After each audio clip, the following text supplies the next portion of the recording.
40 കുറയ്ക്കണം 3 into 6 plus 4 ഹരിക്കണം 2 കൂട്ടണം 9ൻ്റെ വില കാണുക.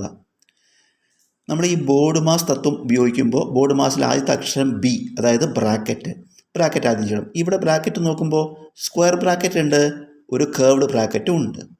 അപ്പോൾ ഒന്നിൽ കൂടുതൽ ബ്രാക്കറ്റ് വരുമ്പോൾ ഏറ്റവും അകത്ത ബ്രാക്കറ്റ് ആദ്യം ചെയ്യുക. അകത്ത ബ്രാക്കറ്റ് ഇതാണ് കേർവ്ഡ് ബ്രാക്കറ്റ്. അപ്പോൾ 40 അതുപോലെ 2 മൈനസ് 3 ബ്രാക്കറ്റിന് പറയാം ഇൻറ്റു 2 6 4 കൂട്ടിയപ്പോൾ 10 ഹരിക്കണം 2 കൂട്ടണം 9.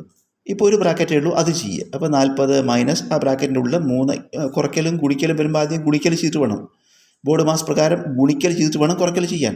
അപ്പോൾ 40 മൈനസ് 3 ഇൻറ്റു 10 30 ഹരിക്കണം 2 കൂട്ടണം 9. ഇനി ബ്രാക്കറ്റത്ത് അവശേഷിക്കുന്നത് കുറയ്ക്കലാണ്. 40 30 കുറച്ചാൽ 10, ബാക്കി ഹരിക്കണം 2 കൂട്ടണം 9. ഇപ്പോൾ ബോർഡ് മാസ് പ്രകാരം എന്ത് ചെയ്തു? ബ്രാക്കറ്റിൻ്റെ അകത്ത് മാത്രം ബോർഡ് മാസ് ഉപയോഗിച്ച് ചെയ്തു. ഇനി ബ്രാക്കറ്റ് പോയി, ഇനി അവശേഷിക്കുന്നതെല്ലാം കൂടി ബോർഡ് മാസ് ഉപയോഗിക്കുക. അതായത് ഇനി ഹരണം ചെയ്യണം, എന്നിട്ടേ കൂട്ടാൻ പാടുള്ളൂ.